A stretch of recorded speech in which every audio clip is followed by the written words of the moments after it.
Today we're going to be ranking each Valorant agent based on how cool they are, all the way from negative aura to Duke Dennis levels of coolness. It's like, nah, I'm just joking, that's too much glaze. The goal with this aura tier list is not to burn down the kitchen like I have with other tier lists. Again, this is just my opinion and not facts. I would also like to hear y'all's opinions too.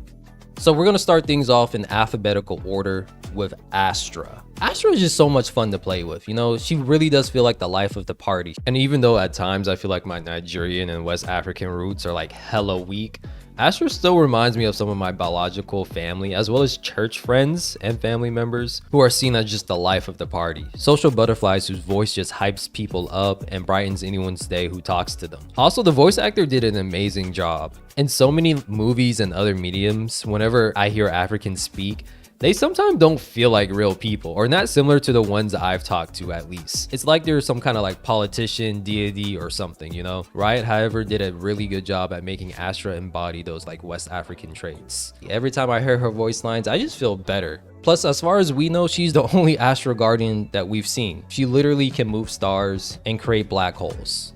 And I had a lot of fun playing her. The only reason why I stopped doing it is because Riot gutted her to the ground. Like, she already had 4 stars. I don't know why they reduced her gravity well. It was crazy to me. And apparently to some people, she can glow too, so she can emit her own aura. What do you mean Astra is glowing? She's just standing here. Come on, focus up. S tier. Here we have Breach. He definitely sounds like he knows how to have a good time. He's loud, energetic, and likes to cause a lot of mayhem with Raze. He is a criminal though.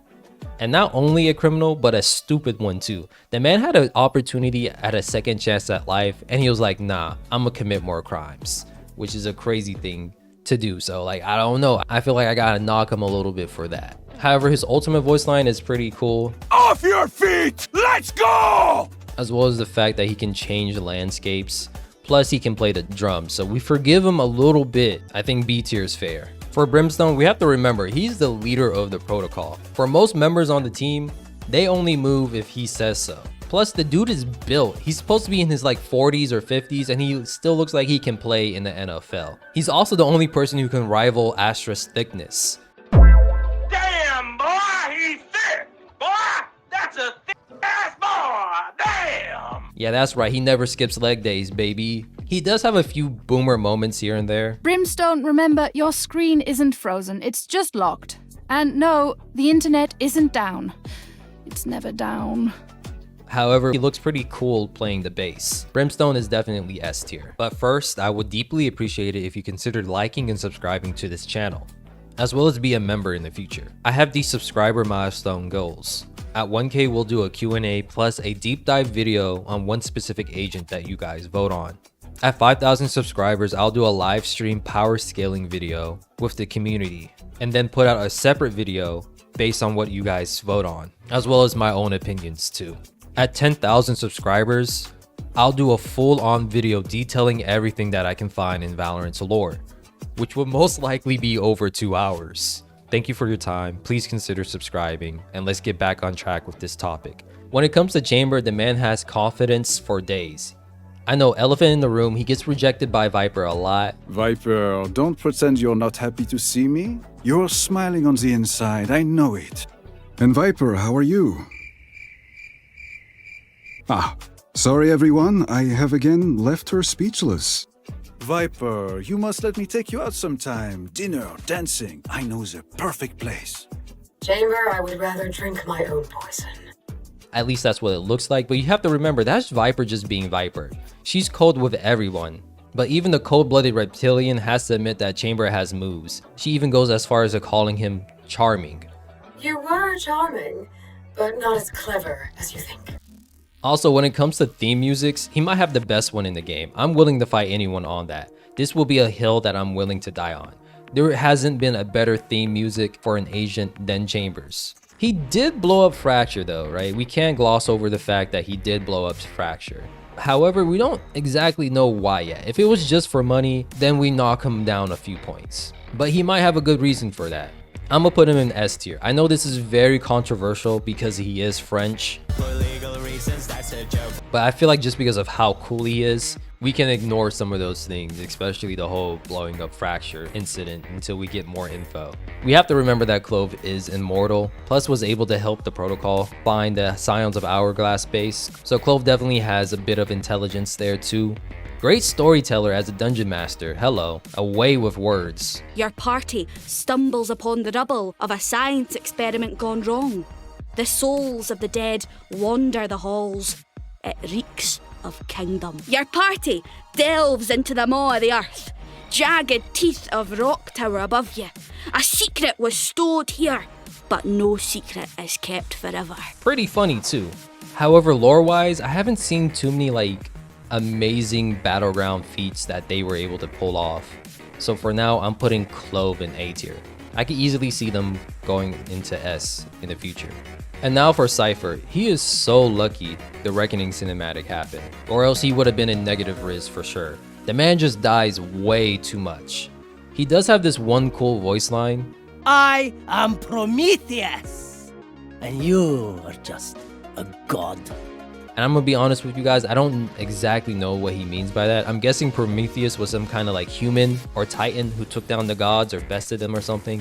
If you guys know the whole story between that, educate me down below. However, he is a thief. Cypher, my condenser cables are missing from the lab again.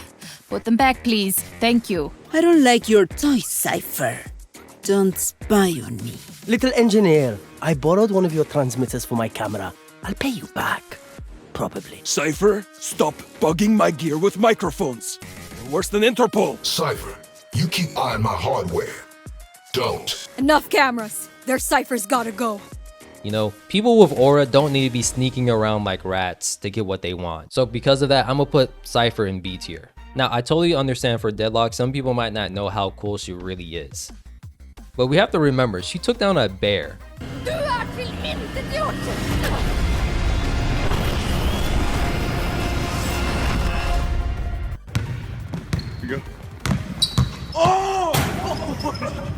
Bears who are considered apex predators. Plus this bear was supercharged with some compound V/Radianite tomfoolery, so it was not your average bear. Plus she's also a boss too. She hunts, she creates her own stuff, and was even able to convince Brimstone and a lot of other people in the protocol to stop the nonsense that was going on in Kingdom West. As a new person, she was able to influence others. That's aura. Plus I really like some of her voice lines. Here again we face our death, and again we will defy it. Ayuten couldn't kill me. What chance did they have? I told you I would not die today. I have seen death, and I am not impressed. I'm gonna put her in S tier. I know I might be a little bit biased since Deadlock was one of the first videos I did, and I just really loved her story of continuing the fight to carry on the loved ones that she left behind at the Project Landfall facility. And I just want to say, if you've been enjoying this video, feel free to like and subscribe to the channel, as well as consider being a member if you want to see more. Thanks again for viewing. Let's get right back into this topic. Fade does seem pretty cool at times. She almost took down the whole protocol, keyword on almost, because KO was able to outbest her. And like Ricky Bobby says, you ain't first, you're last. Because at the end of the day, I almost hit Diamond 1. Does that mean I have Diamond 1 skill? Nope. And I do want to mention that blackmailing people isn't cool, right? No one with aura has to stoop so low as to threaten secrets from people to get things done. That's borderline negative aura, but maybe we put her in C instead just because, you know, she gets the golf buff. I would have probably put her higher, but I don't think she has any memorable in-game voice lines either, so I think C is a fair spot for her. Gekko's a little bit tricky. I think we'll put him in S tier when he's with his pets or Radivore pals, and B tier when he's without them. I mean, come on guys, he bricked the shot in his own cinematic. However, I do have to mention he knows how to skate, which is pretty cool too. We just gotta make sure that he stays away from a backspot court if we want to conserve his aura. He also seems like he's the life of the party. I do want to mention though, it feels like he's just too nice. When I'm going through his voice lines, I'm just getting the vibes that he's too damn nice. Even when he ults, he's telling people, hey, get out the way so I don't hit you. I think S tier with his pets and B tier without them is pretty fair. When it comes to Harbor, I think it was hinted that the bracelet chose him, So that's just giving me like main character energies right there. He also gives off like dad vibes. He just be randomly saying stuff. What is a Red Seal ship from the Tokugawa era doing way up here? Zabardast. However, I can't really think of any memorable voice lines from Harbor. To be fair though, I don't play a lot of Harbor, nor do I have a lot of teammates who play Harbor, so it could just be the fact that I haven't had an opportunity to hear enough of his voice lines to judge them, so I think A tier is fair for Harbor. Now for ISO. I'm gonna keep it a buck. If you're a fan of ISO, you know everything about him, his lore, it's best that you just skip this section or you click off now. And I'm gonna give you a little bit of time to do so, you know, if you don't want to get your feelings hurt, right? And don't get me wrong, I like ISO. He reminds me a lot of myself, which is why I have to put him in negative aura. It's mainly because I'm disappointed in how his character is turning out, right? When we first saw him in the cinematics, I had high expectations for the guy. He was hyped up to be the Baba Yaga of the Valorant protocol, the John Wick of the universe. So easily spooked by a bedtime story. You mean the rumors of assassins targeting us? One assassin. He kills everyone connected to this research. That's not possible. Myth-making at its worst. One hired gun responsible for dismantling entire operations. It's pure fantasy. That's because he's bulletproof.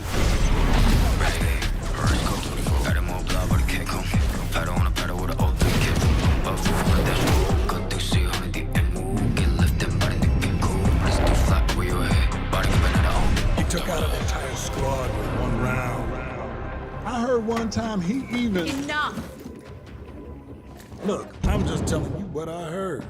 Anyone goes up against him, disappears for good. Wizard. Magic ain't real. You know why they call him the Dead Lilac, right? It's the purple flash you see before you die. However, what does he do in his first team up with the protocol? Absolutely nothing. Dude was basically Tyrese Halliburton out there, minus the fact that he isn't chilling in the Alps where it's snowing. If you know, then you know. I do have to mention he has some cool moments in the Abyss cinematic. Just some. However, when it comes to voice lines, I was expecting like cool assassin level one-liners like these. So I guess you have a choice. You want a war? Or do you want to just give me a gun? Speak to me or speak to God. It's your choice. The odds were stacked against me. I won anyway. Because I win. I don't get lucky. I make my own luck. Tell them. Tell them all. Whoever comes, whoever it is, I'll kill them. I'll kill them all. Instead, we get this. ISO, what advice would your grandmother have for you today? Give us something good. Study hard. Become a doctor. Don't get me wrong, doctors are cool. We need more doctors on the planet. Some of my cousins are doctors. They're really great people. I just don't need my assassin saying that. That's all. I'm just really disappointed that ISO isn't cooler in the lore. But that can change in the future. We could do this again next year. Hopefully things change. And again, this is just my opinion. You're more than free to put ISO higher up on the list if you feel so. Just explain why. Here we have Jett. You can make a strong case that Jett is the face of the game. Her Omega version bested Phoenix. She has a lot of famous voice lines. In fact, when it comes to voice chats, I hear people repeat this one often. Woohoo! Ba-bum, ba-bum. However, there's one that I despise with a passion, and it's this one. Snack time! Sorry, only brought enough for me. Why do you gotta be that person? You know, I get it. Duelists are supposed to be selfish, but rubbing it into people's face, your whole teammates, is a different type of low. I feel like this is only a reality because of this voice line from ISO. I didn't bring a snack. Did anyone bring a snack? So I can only imagine ISO asking for snacks and Jett eating a whole Snickers in front of him. Negative aura. Okay. Maybe that's a little bit too far. We'll put her at the top of A tier. She's fell from grace because of that one voice line. When it comes to KO, we have to remember that he's a futuristic robot built to kick butt and save his own timeline from losing the Radiant Wars. And we already discussed this with Fade. He was a key factor into them beating Fade, right? Bird's eye, this is Breach. How's the view? Bird's eye to ground. The vulture owns the sky. What's your status? It's another quiet night in Istanbul. Bird's eye to chamber. Do you have any visual? Merde. Negative. Adjusting angle. Sova, come in. On your right! I can't move. Get it off me. Another one incoming. Chambers loaded. Call out my targets. Breach is 8 o'clock. 10 meters. Direct hit. Oh, helvete. Fall back. Fall back. Moving up to reinforce. Covering. Chamber, it's on you. Move. Get out of there. Wait. Setting vulture to auto. I'm going in. KO negative. You're too high.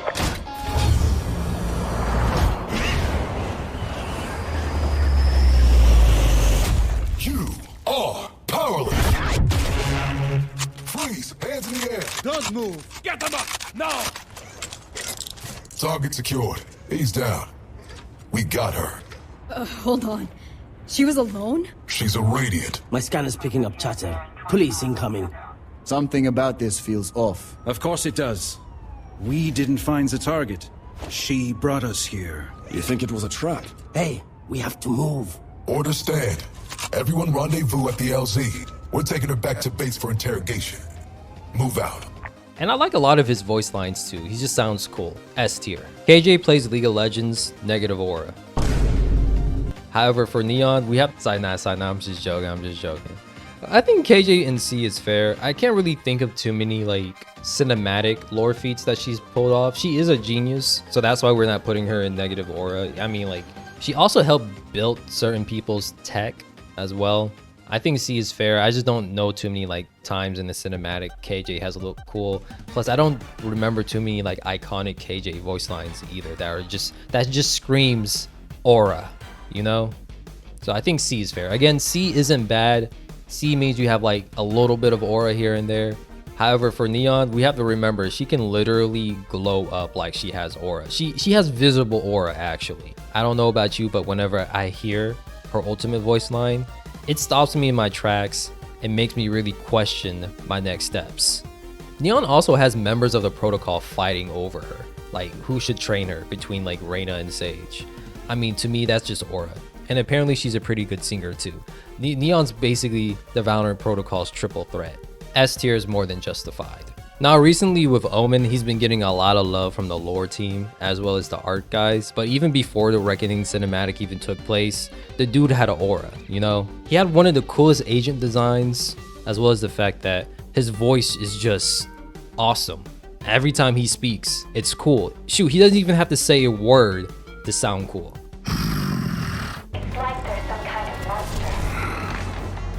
And after the Reckoning cinematic, we found out that he was in fact the John Wick of this universe. Omen, the Scion spoke of you often. Is it true you once killed a man with a tree branch? Anything can be made a weapon. But I am sorry, I don't recall. The man has moves, he's nice, he could take out a whole army by himself. And if you couldn't guess by all this glazing that I'm doing for Omen, he's definitely S tier. Now we have Phoenix, who at one point in time felt like the face of Valorant's lore, and rightly so. The man has style, he knows how to flirt and be witty. Don't mess up that pretty face, Phoenix. Hey Phoenix, if you die, I call dibs on your jacket. Oh, don't be like that. You know you'd also want my shoes. However, I do want to point out the fact that there's been 3 spike explosions that we've seen in Valorant cinematic, at least 3 that I can remember. And 2 of those have been involved with Phoenix. Even though he did help stop the one in Bind, his overall record is 1-2. That's not a good look, man. We gotta do better in that department. Your stat lines are horrible. However, he still does have pretty cool voice lines. This is one of my favorites. Easy, mate. There can only be one hero. This is the kind of stuff that I wish ISO could have said, you know? And one of his character flaws is the fact that he's a hothead. He rushes into danger first, thinks second. And that wouldn't be such a problem if he had like a successful win rate. So far, he doesn't. So I'm gonna put him right next to Jett for that reason. He could change in a future video. Now for Raze, she's definitely the life of the party. Fade kind of reveals to us that she fought back Kingdom and painted the town in the process too. So like her impact on her city is well known. So she affects whatever she touches, that's aura. I love her voice lines too. I think A is fair. Next we have Reyna, and she's kind of similar to Neon in the sense that she can form her own aura. It is like purple aura, but her Empress form is definitely scary. There's been a number of times where I got in jump scares from her. Legit ones too. Multiple people in the protocol legitly call her Queen. She has one of the most unique laughs too that just notice, but in like a creepy but impactful way. Yes! Reyna also houses like a city filled with radiance for their protections, and we know that she could start an epic war whenever she wants to. Putting Reyna anywhere else but S tier would be a crime. She's definitely S tier in the terms of aura. And speaking about having visible aura, Sage is just like Reyna and Neon, at least in-game. I've seen so many people make Super Saiyan edits when Sage is about to revive someone because she just has like this jade color aura around her. Going Super Saiyan right now? Hold on, going Super Saiyan. Have you ever seen the Super Saiyan Sage? Yeah. Super Saiyan Sage? What? What the Super Saiyan Sage? Yeah, come have a look. What the? What the? Also, Sage has some of the coolest voice lines I've ever heard from a healer when comparing to other ones in video games. You are a boulder. I am a mountain. Stand tall. We are Valorant. We are fighters. She took down Max Bot with ease, albeit he was a little bit injured, but it was still impressive to see just how destructive her wall can really be. Sage is definitely S tier. Skye can definitely kick some serious, but we've seen it in full display when she took down all of Atlas. However, I do have to mention, when it comes to cinematics, doesn't have too many memorable moments, as well as her voice lines. I can't really think of like a cool voice line from Skye ever, you know? And like, yes, I did mention that she was able to take down Atlas by herself, but I feel like most people on the protocol could take down Atlas by themselves, but it was still pretty impressive to see, or at least hear the way she did it. I think B tier is pretty fair. Sova has some pretty cool voice lines, and apparently he's very selfless too. And his whole lore is that he doesn't miss a shot. Like, that's what he's known for hitting a shot. It was pretty cool to see him help take down Max Box, as well as like help Omen out of that sticky situation. I think A tier is pretty fair for Sova. Viper has like a lot of banger voice lines, as well as the fact that she just has the whole community down bad. And we can't forget that she is second in command, which demands respects from other people in the protocol. I could definitely see Viper in S tier. Next, we have one of the newer members of the protocol, which is Vyse. Hey, this chick has a lot of aura. It takes a lot of cojones to call Viper her government name without including the title Doctor in it. Vyse also looks pretty cool, and unlike Clove, in Vyse's trailer, we actually get to see like how formidable she really is. I would put Vyse in S tier, personally.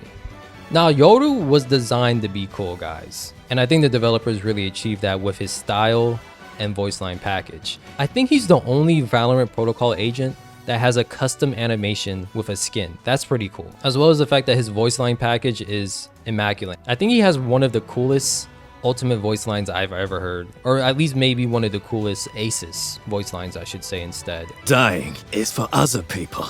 5 defenders. Double that. Then we'll call it fair. I'll fight anybody. I'll fight everybody. Send 5 more!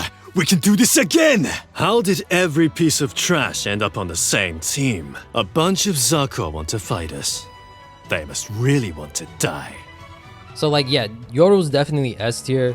What's tricky is that I don't know where to put him, bro. Like, coming into this video, I definitely thought Yoru was going to be number 1. But the more I think about it, the more I'm leaning towards Omen, because like we just gotten so much lore from Omen, and it just makes him so much more cooler of a person. Like it's really tough to rank these guys 1 or 2, right? I feel like honestly, we should put them in a tier of their own. Like when it comes to aura, Omen and Yoru are in a tier of their own. But the question is like who's the cooler of the two? Is it Yoru or is it Omen, man? I feel like just because of the recent events that have been going on with Omen's story, but then again, Yoru also does have like his own unique weapon with his like comb butterfly knife. But at the same time, Omen is aura, man. I'm sorry, Omen might just be aura, man. I'm gonna put Omen as number 1 for now. Yeah, I just have to. I definitely don't blame anyone who thinks Yoru's cooler than Omen. That's definitely fair. But these guys are Shaq and Kobe. You know, they're both great at what they do.